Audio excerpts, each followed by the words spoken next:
வணக்கம் நண்பா. எல்லாரும் எப்படி இருக்கீங்க? நம்மள நிறைய பேருக்கு ஒரு சின்ன வயசுல இருந்தே ஒரு ஆசை இருக்கும். நல்லா சம்பாதிக்கணும், லைஃப்ல சீக்கிரம் செட்டில் ஆகணும்னு. ஆனா யோசிச்சு பாருங்களேன். ஸ்கூல்லயோ, காலேஜ்லயோ நமக்கு பணத்தை எப்படி சம்பாதிக்கணும், அதை எப்படி பெருக்கணும்னு யாராச்சும் சொல்லிக் கொடுத்திருக்காங்களா? கண்டிப்பா இல்ல. நல்லா படி, பெரிய வேலைக்கு போ, இத மட்டும் தான் நம்மகிட்ட திரும்ப திரும்ப சொல்லியிருக்காங்க. இதனால தான் நாம எவ்வளவு சம்பாதிச்சாலும் மாச கடைசியில காசு பத்தலையேன்னு கஷ்டப்படுறோம். இஎம்ஐ வளையத்துக்குள்ளேயே மாட்டிக்கிறோம். ஆனா சில பேர் மட்டும் எப்படி ரொம்ப ஈஸியா பணக்காரங்க ஆகுறாங்க? அவங்க கிட்ட இருக்கிற அந்த ரகசியம் என்ன? இதையெல்லாம் ரொம்ப சிம்பிளா உலகத்துக்கே புரிய வச்ச ஒரு சூப்பர் புக் தான் ராபர்ட் டி கியோசாக்கி எழுதின ரிச் டாட் புவர் டாட். இந்த புத்தகத்துல இருக்கிற 9 சாப்டர்கள பத்தி தான் இன்னைக்கு நாம பார்க்க போறோம். ஒருவேளை நீங்க மாச சம்பளத்தை வச்சுக்கிட்டு அடுத்து என்ன பண்றதுன்னு தெரியாம ஒரு ராட் ரேஸ்ல ஓடிக்கிட்டு இருந்தீங்கன்னா, இந்த ஆடியோ சம்மரி உங்க கண்ணை திறக்க போகுது. ஹெட்ஃபோன் மாட்டிக்கிட்டு அமைதியா கேளுங்க, உங்க லைஃபே மாறலாம். வாங்க பாட்காஸ்ட்குள்ள போலாம். புத்தகத்தோட முதல் topic rich dad poor dad. Robert கியோசாக்கிக்கு சின்ன வயசுல 2 அப்பாக்கள் இருந்தாங்க. ஒருத்தர் அவரோட சொந்த அப்பா, நல்லா படிச்சவர், பிஹெச்டி முடிச்சவர், அரசாங்கத்துல பெரிய பதவியில இருந்தவர். ஆனா மாச கடைசியில காசுக்கு கஷ்டப்படுற ஒரு சாதாரண நடுத்தர வர்க்க அப்பா. இவர்தான் புவர் டேட். இன்னொருத்தர் அவரோட ஃப்ரெண்டோட அப்பா. அவர் 8ஆம் வகுப்பு கூட தாண்டாதவர். ஆனா ஊர்லயே பெரிய பிசினஸ்மேன், பயங்கர பணக்காரர். இவர்தான் ரிச் டேட். இந்த 2 அப்பாக்களும் பணத்தை பத்தி ராபர்ட்டுக்கு சொன்ன விஷயங்கள் தான் இந்த சாப்டரோட மைய கருத்து. சொந்த அப்பா என்ன சொல்வார்னா, டே நல்லா படி, பெரிய கம்பெனில வேலைக்கு சேரு, மாசம் நல்ல சம்பளம் வரும், அதுதான் சேஃப்டி அப்படின்னு சொல்வாரு. ஆனா அந்த பணக்கார அப்பா என்ன சொல்வார்னா, படிப்பு முக்கியம்தான், ஆனா நீ பணத்துக்காக வேலை செய்யக்கூடாது, பணம் உனக்காக எப்படி வேலை செய்யணும்னு கத்துக்கோ அப்படின்னு சொல்வார். நம்ம ஊர்லயும் அப்படிதானே நண்பா?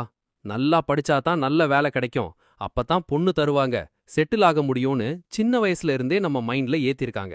ஆனா இந்த செட்டில் ஆகிறது அப்படிங்கிற மாயைக்கு பின்னாடி இருக்கிற ஆபத்தை நம்ம ஏழை அப்பாக்கள் நமக்கு சொல்லித் தரதே இல்ல. பணக்கார அப்பா என்ன சொல்றாருன்னா, பணம்ங்கிறது ஒரு பவர். ஆனா அதை விட பெரிய பவர் என்ன தெரியுமா? ஃபினான்ஷியல் எஜுகேஷன், அதாவது பணத்தை பத்தின அறிவு. இந்த சாப்டர்ல ராபர்ட் நமக்கு கடத்துற விஷயம் என்னன்னா, நாம எந்த பாதையை தேர்ந்தெடுக்க போறோம். மாசம் ஆனா சம்பளம், அப்புறம் இஎம்ஐ அப்படின்னு ஓடுற ஏழை அப்பாவோட பாதையா, இல்ல பணத்தை நமக்கான ஒரு கருவியா மாத்துற பணக்கார அப்பாவோட பாதையா? இத கேட்கும்போதே உங்களுக்கு புரியும், நாம பணத்தை பத்தி யோசிக்கிற விதமே தப்புன்னு. 2வது topic, the rich don't work for money. பணக்காரங்க பணத்துக்காக வேலை செய்ய மாட்டாங்க அப்படின்னு சொன்ன உடனே, என்னப்பா சொல்ற, அப்புறம் எதுக்காக வேலை செய்றாங்கன்னு உங்களுக்கு கேட்க தோணும். ராபர்ட் கியோசாக்கி அவரோட 9 வயசுல பணக்கார அப்பா கிட்ட போய், எனக்கு எப்படி பணக்காரன் ஆகிறதுன்னு சொல்லித் தரீங்களான்னு கேக்குறாரு. அதுக்கு அந்த அப்பா, சரி நீ என் கடையில வேலை செய்யணும், 1 மணி நேரத்துக்கு 10 சென்ட் சம்பளம் அப்படின்னு ஒரு கண்டிஷன் போடுறாரு. கொஞ்ச நாள்ல ராபர்ட்டுக்கு கோபம் வருது. என்னடா இது இவ்ளோ கம்மியா காசு தராரு, நம்மள ஏமாத்துறாருன்னு சண்டைக்கு போறாரு. அப்போதான் பணக்கார அப்பா ஒரு செம பாடம் எடுக்கறாரு. பாத்தியா, உனக்கு காசு கம்மியான உடனே கோபம் வருது, பயம் வருது. இதே பயமும் பேராசையும் தான் உலகத்துல இருக்கிற 90% மக்கள ஆட்டி படைக்குது. மாசம் கடைசியில பில் கட்ட முடியாம போயிடுமோன்ற பயம், சம்பளம் வந்த உடனே புது போன் வாங்கணும், கார் வாங்கணுங்கிற பேராசை. இந்த 2 உணர்ச்சிகளுக்கு நடுவுல மாட்டிக்கிட்டு தான் எல்லாரும் ஓடிக்கிட்டே இருக்காங்க. இதத்தான் ராட் ரேஸ் அப்படின்னு சொல்வாங்க. நம்ம ஊர்ல ஐடி கம்பெனில வேலை செய்யறவங்களையோ இல்ல மத்த வேலைகள்ல இருக்கிறவங்களையோ பாருங்களேன். சம்பளம் கூடினா அவங்களோட செலவும் கூடவே கூடும். 50,000 சம்பளம் வாங்கும்போது சாதாரண பைக்ல போவாங்க. 1,00,000 சம்பளம் ஆன உடனே ஆடம்பர கார் வாங்கி இஎம்ஐ கட்டுவாங்க. திரும்பவும் அந்த இஎம்ஐ கட்டுறதுக்காகவே பிடிக்காத வேலைய பயந்துகிட்டே செய்வாங்க. பணக்காரங்க என்ன செய்வாங்க தெரியுமா? அவங்க காசுக்காக ஓட மாட்டாங்க. ஒரு பிசினஸையோ இல்ல ஒரு சொத்தையோ உருவாக்குவாங்க. அவங்க தூங்கும்போது கூட அந்த பிசினஸ் அவங்களுக்கு பணத்தை கொண்டு வந்து சேர்க்கும். நீங்க பணத்துக்காக வேலை செய்ய போறீங்களா, இல்ல பணத்தை உங்களுக்காக வேலை செய்ய வைக்க போறீங்களா? யோசிங்க. 3வது டாபிக், வை டீச் ஃபினான்ஷியல் லிட்ரசி. உங்ககிட்ட எவ்வளவு பணம் இருக்குங்கிறது முக்கியம் இல்ல நண்பா. அந்த பணத்தை நீங்க எவ்வளவு காலம் தக்க வச்சுக்கிறீங்க, அதை எப்படி பெருக்குறீங்கிறது தான் முக்கியம். லாட்டரியில கோடி கோடியா ஜெயிச்சவங்க சில வருஷங்கள்ல திரும்பவும் ஏழையா ஆன கதையை நீங்க கேள்விப்பட்டிருப்பீங்க. ஏன் அப்படி நடக்குது? அவங்க கிட்ட பணம் இருந்தது, ஆனா நிதி அறிவு, அதாவது ஃபினான்ஷியல் லிட்ரசி இல்ல. இந்த சாப்டர்ல ராபர்ட் ரெண்டே ரெண்டு வார்த்தைய நமக்கு ரொம்ப எளிமையா விளக்குறாரு. இத மட்டும் நீங்க புரிஞ்சுக்கிட்டீங்கன்னா நீங்க தான் பணக்காரன். 1 சொத்து அசெட், 2 பொறுப்பு இல்லனா கடன் லயபிலிட்டி.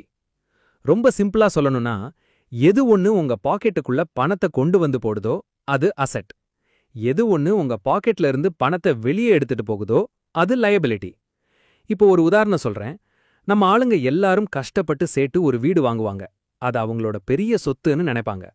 ஆனா அந்த வீட்டுக்கு மாசம் மாசம் இஎம்ஐ, டாக்ஸ், மெயின்டெனன்ஸ்னு உங்க பாக்கெட்ல இருந்து காசு வெளியே போய்கிட்டே இருந்தா அது பணக்கார அப்பாவோட பார்வையில சொத்து இல்ல, அது ஒரு லயபிலிட்டி. அதே வீட்டை நீங்க வாடகைக்கு விட்டு அதிலிருந்து வர்ற வாடகை உங்க இஎம்ஐயை விட அதிகமா இருந்து உங்க பாக்கெட்டுக்குள்ள காசு வந்தா அதுதான் அசெட். ஏழைகளும் நடுத்தர மக்களும் லயபிலிட்டிஸ வாங்கிட்டு அத அசெட்னு நினைச்சு ஏமாந்து போயிடுறாங்க. ஆனா பணக்காரங்க தொடர்ந்து அசெட்களை மட்டுமே வாங்கி சேர்ப்பாங்க. இந்த சின்ன வித்தியாசம்தான் ஒருத்தர கோடீஸ்வரனாவும் இன்னொருத்தர வாழ்நாள் முழுக்க கடனாளியாவும் வைக்குது. 4வது topic, mind your own business. நாம எல்லாரும் என்ன பண்றோம்னா மத்தவங்களோட பிசினஸ வளர்க்கறதுக்காக நம்ம வாழ்க்கைய அர்ப்பணிக்கிறோம். நீங்க ஒரு பெரிய கம்பெனில வேலை செய்யலாம். நீங்க உழைக்கிற உழைப்புனால அந்த கம்பெனி முதலாளி பணக்காரர் ஆவாரு. அரசாங்கத்துக்கு பெரிய டாக்ஸ் போகும், பேங்க்குக்கு இஎம்ஐ போகும். கடைசில உங்களுக்கு என்ன மிஞ்சும்? அதனால தான் ராபர்ட் சொல்றாரு, உங்க வேலையை நீங்க செய்யுங்க, ஆனா கூடவே உங்க சொந்த பிசினஸையும் கவனிங்க. Mind your own business.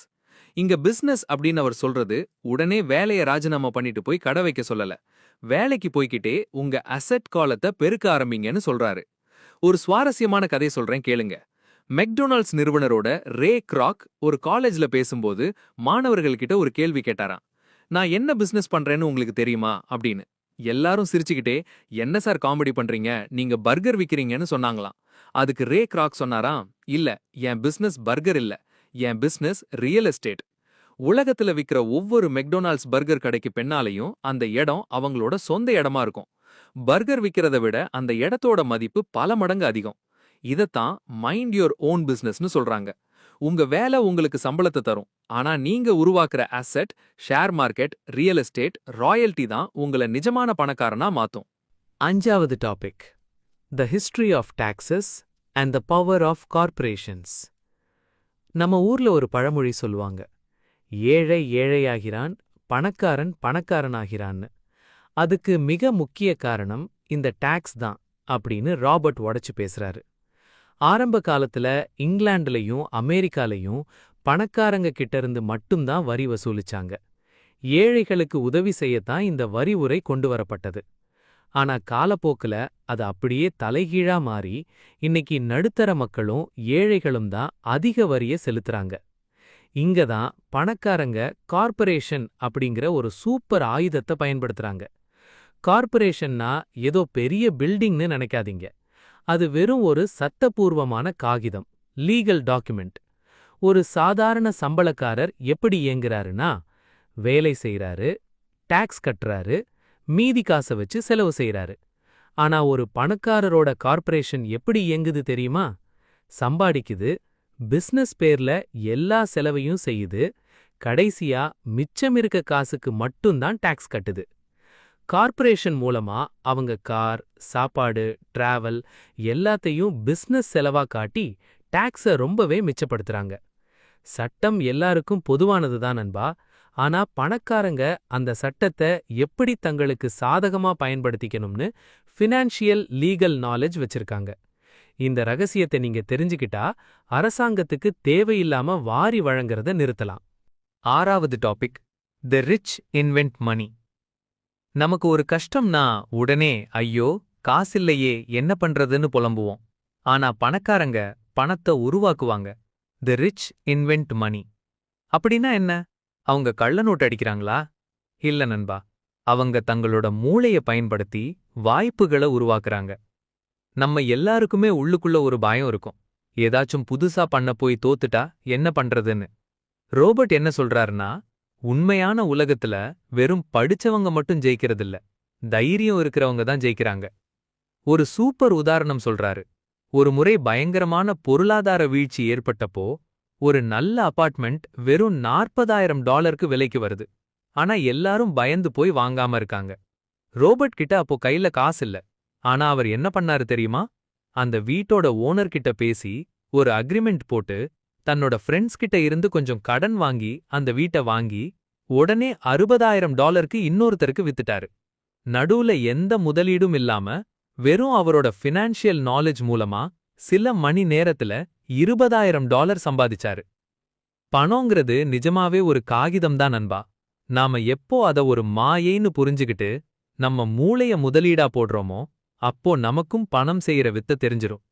வாய்ப்புகள் உங்க கதவை தட்டும்னு காத்துட்டு இருக்காதீங்க. நீங்களே ஒரு கதவை உருவாக்குங்க. 7வது topic work to learn, don't work for money. நீங்க எவ்வளவுதான் திறமையானவரா இருந்தாலும் உங்ககிட்ட ஃபினான்ஷியல் நாலேஜ் இல்லைனா நீங்க ஒரு ஏழை திறமையாளர் தான். ரோபர்ட் ஒரு முறை ஒரு நியூஸ் பேப்பர் ரிப்போர்ட்டரை சந்திக்கிறாரு. அந்த பெண் ரொம்ப அருமையா எழுதுவாங்க. ஆனா அவங்க கிட்ட நான் எவ்வளவு நல்லா எழுதினாலும் என் புக்ஸ் விற்க மாட்டேங்குதுன்னு கவலைப்படுறாங்க. அதுக்கு ரோபர்ட், நீங்க போய் சேல்ஸ் மற்றும் மார்க்கெட்டிங் கத்துக்கோங்கன்னு சொல்றாரு. அதுக்கு அந்த பெண் கோவப்பட்டு, நான் ஒரு பெரிய டிகிரி முடிச்ச எழுத்தாளர், என்ன போய் சாதாரண சேல்ஸ்மேன் வேலை பார்க்க சொல்றீங்களான்னு கேக்குறாங்க. அப்போ ரோபர்ட் புக்கோட கவரை காட்டி, இங்க பாருங்க, இது பெஸ்ட் ரைட்டிங் ஆத்தர் கிடையாது, பெஸ்ட் செல்லிங் ஆத்தர்னு சொல்றாரு. நாம நிறைய பேர் என்ன பண்றோம்னா ஒரு குறிப்பிட்ட துறையில மட்டும் ஸ்பெஷலிஸ்ட் ஆகணும்னு நினைக்கிறோம். ஆனா பணக்கார அப்பா என்ன சொல்றாருன்னா, எல்லா துறையிலையும் கொஞ்சம் கொஞ்சமாவது தெரிஞ்சு வச்சுக்கணும். Know a little about a lot. குறிப்பா சேல்ஸ், மார்க்கெட்டிங், கம்யூனிகேஷன், இந்த மூணும் தெரியாம நீங்க பிசினஸ்ல ஜெயிக்கவே முடியாது. ஒரு வேலைக்கு போறீங்கன்னா அங்க தர்ற சம்பளத்துக்காக போகாதீங்க. அந்த கம்பெனி எப்படி இயங்குது, மேனேஜ்மெண்ட் எப்படி பண்றாங்கன்ற வித்தைய கத்துக்க போங்க. கத்துக்கிறதுக்காக வேலை செய்யுங்க, காசு தானா பின்னாடி வரும். 8வது டாபிக் ஓவர்கமிங் அப்டிகல்ஸ். சரிப்பா, எனக்கு இப்போ அசெட்னா என்னன்னு தெரிஞ்சிடுச்சு, ஃபினான்ஷியல் நாலேஜும் வந்துடுச்சு. ஆனா ஏன் இன்னும் என்னால பணக்காரனாக முடியல அப்படின்னு நீங்க கேட்டீங்கன்னா, அதுக்கு 5 முக்கிய தடைகள் இருக்குன்னு ராபர்ட் சொல்றாரு. 1 பயம், ஃபியர். 2 சந்தேகம், சினிசிசம். 3 சோம்பேறித்தனம், லேசினஸ். 4 கெட்ட பழக்கங்கள், பேட் ஹேபிட்ஸ். 5 ஆணவம், ஆரகன்ஸ். இதுல முதல் விஷயம் பயம். பணத்தை இழந்துடுவோமோன்ற பயம் எல்லாருக்கும் இருக்கும். ஆனா தோற்கவே இல்லைன்னு சொல்ற பணக்காரங்களை நீங்க பார்க்கவே முடியாது. விழுந்தாதான் எந்திரிக்க முடியும். டெக்சாஸ் மக்கள் தோற்கிறத பற்றி கவலைப்பட மாட்டாங்க. தோற்றா அத ஒரு சவாலா எடுத்துட்டு இன்னும் பெருசா ஜெயிப்பாங்க. அடுத்தது சோம்பேறித்தனம். இங்க சோம்பேறித்தனம்னா சும்மா தூங்குறது மட்டும் இல்ல ஃப்ரெண்ட்ஸ். சில பேர் ஆஃபீஸ் வேலையில பிஸியா இருக்கிறத காட்டி தங்களோட ஆரோக்கியத்தையும் குடும்பத்தையும் முக்கியமா தங்களோட ஃபினான்ஷியல் லைஃபையும் கவனிக்காம விட்டுடுவாங்க. அதுவும் ஒரு வகையான சோம்பேறித்தனம் தான். என்னால இத வாங்க முடியாது அப்படின்னு சொல்றத நிறுத்திட்டு, இத வாங்கறதுக்கு நான் என்ன பண்ணணும் அப்படின்னு யோசிங்க. உங்க மூளை வேலை செய்ய ஆரம்பிக்கும், தடைகளெல்லாம் தவிடு பொடியாகும். 9வது டாபிக் கெட்டிங் ஸ்டார்டட். சரி, தியரி எல்லாம் ஓகே, நாளையிலிருந்து நான் என்ன பண்ணணும் அப்படின்னு கேக்குறவங்களுக்கான 10 தங்கமான வழிகளை இந்த கடைசி சாப்டர்ல ராபர்ட் கியோசாக்கி சொல்றாரு. அதுல முக்கியமான சில விஷயங்களை மட்டும் இப்ப பாப்போம். முதல்ல, உங்களுக்குள் ஒரு பெரிய காரணம் இருக்கணும். நான் ஏன் பணக்காரனாகணும், என் குடும்பத்தை காப்பாத்தணும், நான் நினைச்ச வாழ்க்கைய வாழணும் அப்படிங்கிற அந்த வெறிதான் உங்கள ஓட வைக்கும். 2வது, தினமும் தேர்ந்தெடுங்கள், டெய்லி சாய்ஸஸ். நமக்கு வர்ற ஒவ்வொரு ரூபாயையும் நாம எப்படி செலவழிக்க போறோங்கிறது நம்ம கையில தான் இருக்கு. அத ஒரு லயபிலிட்டில போட போறோமா இல்ல அசெட்ல போட போறோமாங்கிற சாய்ஸ் உங்களுடையது. 3வது, நல்ல நண்பர்களை தேர்ந்தெடுங்கள். பணத்தை பத்தியே பேசாத, எப்பவும் புலம்பிக்கிட்டே இருக்கிற ஃப்ரெண்ட்ஸ் கூட இருந்தா நீங்களும் அப்படியே தான் இருப்பீங்க. பணக்காரங்க எப்படி யோசிக்கிறாங்கன்னு கவனிங்க. 4வது, உங்களுக்கு நீங்களே முதலில் பணம் செலுத்துங்கள். பே யோர்செல்ஃப் ஃபர்ஸ்ட். சம்பளம் வந்தவுடனே பில், இஎம்ஐ, வாடகைன்னு எல்லாருக்கும் காசை கொடுத்துட்டு மிச்சம் இருந்தா சேமிப்போம்னு நினைக்காதீங்க. வந்த உடனே ஒரு தொகைய உங்க அசெட் காலத்துக்காக எடுத்து வச்சுட்டு மீதி காசுல வாழ்க்கைய ஓட்ட பழகுங்க. அப்போதான் பற்றாக்குறை வரும்போது இன்னும் அதிகமா சம்பாதிக்கணும்ன்ற உந்துதல் உங்களுக்குள்ள பிறக்கும். அவ்வளோதான் நண்பா. இந்த 9 சாப்டர்களையும் கேட்கும்போது உங்களுக்கு என்ன தோணுது? அடடா, இவ்வளவு நாளா நாம பணத்தை பத்தி தப்பா புரிஞ்சு வச்சிருக்கமேன்னு தோணுதில்ல? நம்ம சொந்த அப்பாக்கள் நமக்கு சொல்லிக் கொடுத்தது பாதுகாப்பான வாழ்க்கை. ஆனா அந்த பணக்கார அப்பா சொல்லிக் கொடுத்தது சுதந்திரமான வாழ்க்கை. நாம எப்போ பணம் நமக்காக வேலை செய்யணுங்கிற வித்தைய கத்துக்கிறோமோ அப்போதான் நமக்கு நிஜமான ஃபினான்ஷியல் ஃப்ரீடம் கிடைக்கும். ஆனா நண்பா, நான் இப்போ உங்களுக்கு சொன்னது எல்லாமே வெறும் ட்ரெய்லர் தான். இந்த புத்தகத்துக்குள்ள ஆத்தர் ராபர்ட் கியோசாக்கி இன்னும் நிறைய யதார்த்தமான கதைகளையும் நம்மள அப்படியே உலுக்கி போடுற பல ஃபினான்ஷியல் டிப்ஸ்களையும் சொல்லியிருக்காரு. நான் ஓப்பனா சொல்றேன், இந்த ஒரு புத்தகத்தை நீங்க முழுசா வாங்கி படிச்சீங்கன்னா பணத்தை நீங்க பாக்குற பார்வைய இந்த உலகம் பாக்குற பார்வைக்கு அப்படியே தலைகீழா மாறிடும். உங்க லைஃப்ல நீங்க எடுக்கிற மிகச்சிறந்த முதலீடா இந்த புக் இருக்கும். அதனால யோசிக்காம இன்னைக்கே இந்த ரிச் டேட் புவர் டேட் புத்தகத்தை வாங்கி முழுசா படிங்க. உங்க சிந்தனை மாறுனா உங்க வாழ்க்கையும் மாறும். இந்த ஆடியோ சம்மரி உங்களுக்கு பிடிச்சிருந்தா லைக் பண்ணிட்டு உங்க ஃப்ரெண்ட்ஸுக்கும் ஷேர் பண்ணுங்க. முக்கியமா நம்ம சேனலுக்கு இன்னும் சப்ஸ்கிரைப் பண்ணலனா உடனே சப்ஸ்கிரைப் பண்ணிட்டு அந்த பெல் ஐகானையும் தட்டிடுங்க.